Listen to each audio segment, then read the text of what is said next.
Hey everyone, it's been a while. In this video, I'm going to quickly go over the build I did for this year's 2006 Computex TT booth display. This is a View 390 Air. I previously did use this case when it first launched, but I did a very basic water-cooled loop in it. Now for Computex, obviously I've amped it up a little bit, and we'll go into the build process. In addition, I'm going to somewhat kind of go over my Computex plans and some of the things I'm going to do during my Computex trip. So now let's take a look at the build in Fusion. I actually don't have the build with me anymore. What you saw was recorded a while back because I actually sent this out to Taipei already. So this is actually the only way I can show you guys, and it's probably sometimes the best way to show you because unless I take it all apart again, it's really hard to kind of show it coming back together, which is what a lot of YouTubers do actually. They put it together to make sure everything works, then they take it apart and put it back together, unless it's a very simple build where you know it's just going to work as you put it together. But it's not feasible at the moment, maybe in the future, but nonetheless, let's kind of just get started here. For the exterior color of this case, it is actually prismatic powders. It is an illusion crabapple, which is a greenish yellowish, but also a dark greenish. It does have a color shift, but it takes lighting to see that, and in natural light it sparkles like no tomorrow because it is a metallic. So it's a shame that in studio light on camera it's really hard to capture indoors. I don't even think at the convention center it's going to kind of glisten as it should. That's unfortunate, but you know, I think it will look better than just their standard paint job. For those of you that are interested in powder coating your case, keep in mind that one, you want to take the case apart completely. There are places that'll, let you do it for like $90, but these places, if you're not gonna take it apart, they're not gonna take it apart, and you'll get this mess that you'll have clumps, uneven spots. Especially, it's hard to powder flat panels, right? So you're gonna have all these kind of grooves that are not covered, and as well as the fact that you're going to have a larger tolerance issue when you're, for example, if you're going to powder coat, like let's say this case here, this powder coat actually came in like pretty thin, like under 3 mil, so I think it was like 2 mil actually. But if you have like a powder plus a clear that ends up being like 3-4 mil, then when you make custom parts, you're going to have to adjust for that tolerance, right? So let's say you measure this motherboard tray out and you say it's, for example, this thing is 453 millimeters tall. If I cut a 453 millimeter tall, piece of metal to put there, it's not going to fit after I powder coat it because the tolerance would have changed. So keep that in mind. Some powders are thinner, some powders are thicker, right? So it's not like paint where it's so thin it barely matters. All right, so anyway, what I've done here is kind of redo the original tray because the original tray was meant for the TT screen, which obviously it's not going to work for a 9.2, and I'm not just going to put a TT screen over Computex. It's not going to look clean. It's just going to look, regular, and you want something that's a little not so regular just to grab people's attention as they're walking by, right? So what I've done here is I've just gutted this tray entirely, which I'll show you guys right now.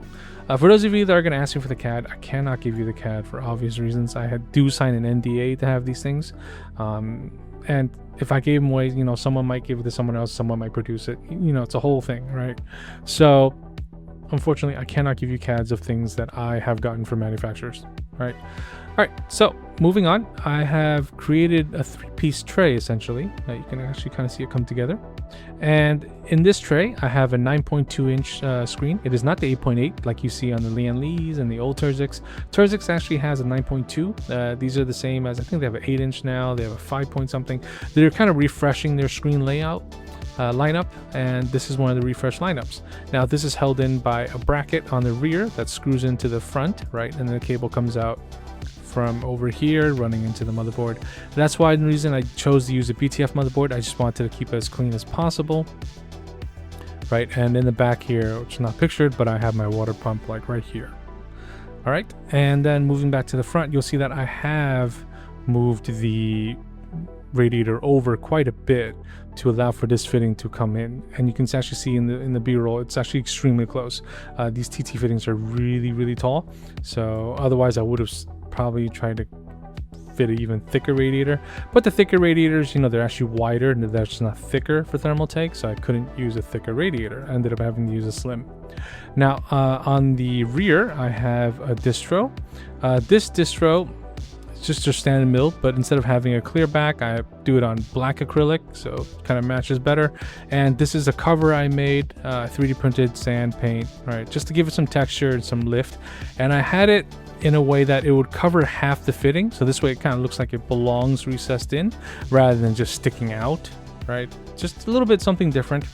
And then I kind of did want to do more stuff, but I only really had about a week-ish to get it done, so I couldn't do. And the case was at the powder coat shop hanging dry, so I was working off the CAD, and sometimes the CAD is accurate, but not as accurate as you would like. Usually the CADs I get are not the final, so I can't trust it completely. I still have to measure it and verify, you know, trust but verify, right?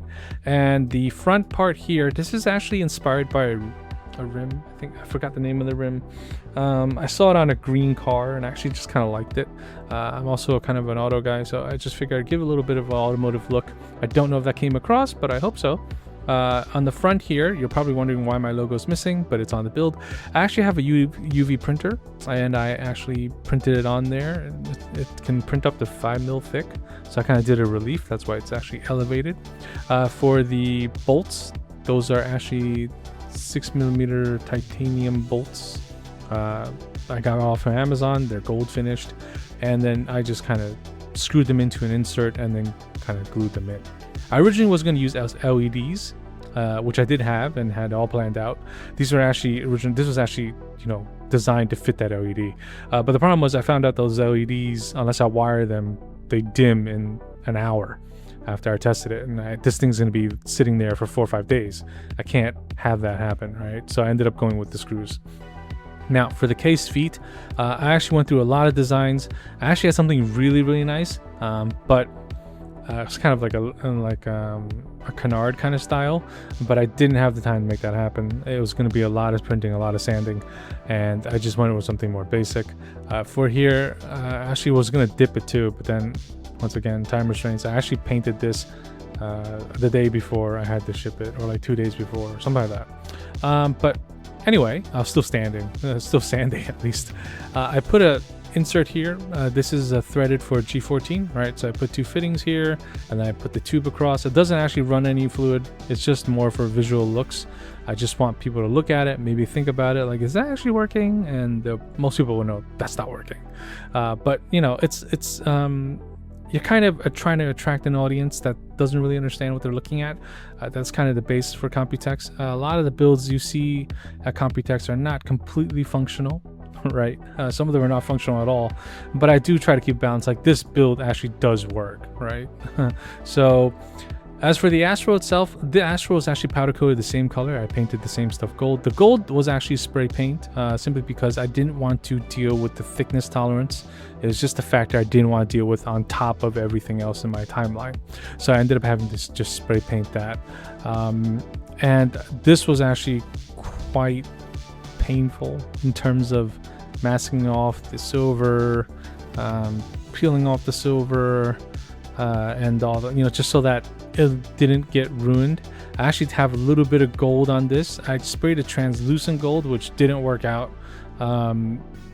Yeah, so it just ended up staying kind of silverish gold if you really look at it, but it's okay. All right, I did actually want to UV print something on the back, then I realized you wouldn't be able to see it, so it wouldn't really matter.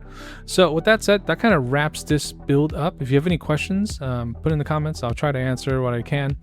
And we'll, you know, kind of move on right now to my Computex plans in terms of Rog 20th and how I'm going to handle kind of showing you guys what's at Computex. So let's move on to Computex and ROG 20th. This year is the 20th year of ROG launching. ROG started in 2006, not ASUS, but the ROG brand itself, right? This was started from Project G and so forth. If you know the history, you know the history.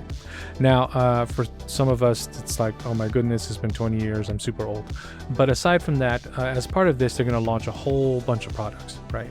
And they also had a homecoming contest like this one here, which they announced, which they would fly you back to Taipei if you shared your story. You know, that was kind of the grand prize. And aside from that, they kind of just gave you like other prizes if you didn't win the grand prize. And some people won motherboards, some people won GPUs. So it was a cool contest. But they also actually invited people that have been kind of loyal fans for quite some time, right? So like Peter Brands, Sean out in Australia, the guy that got a Matrix, that I think LFR did a video and people were like, oh, why did this guy get a card? Well, he has been collecting a lot, and it was a nice touch for them to kind of reach out to their old time fans like me. So I was invited to go as part of the Rog 20th without the whole story thing, because I also have a massive ROG collection. If you watch this channel, you probably notice I have a lot of ASUS stuff, but I can tell you I have just about every ROG level board and GPU since 2006. So you can imagine how many that is, right? So with that said, let's quickly talk about the RAM they launched as part of the 20th. As part of the 20th, they're going to be launching a lot of products. On Instagram, they kind of teased it with kind of blacked out items. I can tell you, okay, so you can tell from the kind of silhouettes that there is a couple items, right? You can tell there's a cooler, you can tell there's like another kind of motherboard shapey looking thing and some other shapey looking thing, and there's a PSU shape, right? So they've kind of given you an idea. Now I've actually seen the entire kit, but I can't tell you anything about it. All I can tell you is it's gonna be this theme, like this color theme is going to match, right? And this is kind of what they launched first. Now, this doesn't mean they're going to sell memory forever. I have no idea. I haven't asked. But I don't think they're going to be entering this memory game long term, because they have a lot of ROG branded memory that they work in collab with other groups already, right? And even though here, you know, the headline, of course, is going to be expensive. Yes, this is $880 and exclusive to China on launch. But keep in mind, this kit right now, generally speaking, is about $400 at a good, you know, good latency. I think about $400. So there's a premium on top of that, right? And I can tell you that when it comes to stuff like this, the fit and finish will be beyond what you expect, which you may not care for. At the same time, it will be, they will, you know, they have their own memory OCers and they will not pick a crappy set. It's pretty much it. Like, they will not pick a crappy set. So this will overclock very well outside of just the specs on paper. And that's something that the media will never talk to you about, because it's just not, they just don't know and don't care. Right, so moving on. One of the other items they released was the, well, this is ready for pre-order now, the 2006 board, Retro. This is the Retro board. It's not part of the ROG 20th. You can kind of say it is, because it calls back to the original Crosshair, for those of you that remember that board. And it has the same blue and white that it used to have. I think it looks retro, but not retro enough. It actually has the original Cube G, which was the first ROG logo. This was on the Striker Extreme, on the Blitz Extreme, Crosshair, and I think another variant of this Striker. It may have been a lower tier Striker called something else back then. It was on about maybe 6 boards total, right? And it was on some of the, I think one of the 8800 Ultras might have had this logo back then, right? I don't remember off the top of my head, because it was a long time ago. But they actually did have this board shown at the Newegg event. This is actually my board. So I actually did loan ASUS NA a bunch of ROG items throughout the years for them to display this year. So if you're going across this year in North America and you see some of these old retro products on display, you can know it's mine, right? So with that said, I think this is really cool. It's based off a Dark Hero, essentially. It is a Dark Hero, but with, you know, kind of different visuals. I like the fact that they added a screen, which is a nice touch, because the original board had a screen on the rear over here for the post LCD.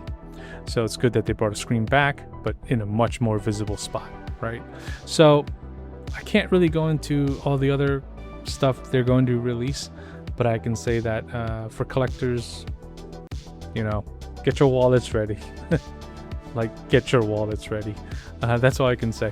But with that said, for the Computex this year, what I do plan is I plan to kind of record everything as I go through the place, but upload it the same day or very quickly shortly after. So it's going to be almost no editing, but I'm going to give you guys a look at things as I see them, Depending on my signal out there, I may be able to upload it while I'm at the convention center. I may not be able to, or I'll upload it the moment I get back to the hotel, right? Simply because I want you guys to have the experience of being there, right? So you might get some, wobbly DJI Osmo Cam, but you're gonna get an idea of being there rather than, clickbaiting you with stuff like, oh, this is the most amazing thing you'll ever find, or this is the most amazing PC case.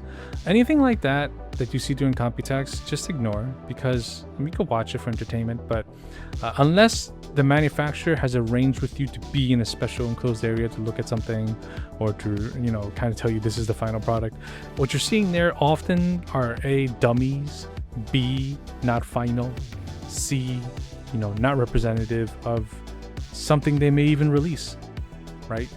But all the clickbait will tell you like, oh, this is the most. So don't always plan your builds or what you plan to buy based on what you see at Computex. Some of the stuff doesn't come out for a very long time, right? But this year the theme is AI together, which is not surprising. AI is kind of, it is what it is, right? Well, we can hate it, you can love it, but it's becoming more of an enterprise at Computex, for enterprise based now than ever before, from what I've seen. But obviously, I personally am looking forward to the ROG 20th stuff, which is going to be huge because it is the 20th anniversary, and I know they went through a lot of effort. But with that said, thanks for watching, and next time I see you guys, I may put up something else beforehand, but next time should be in Taipei. So take care.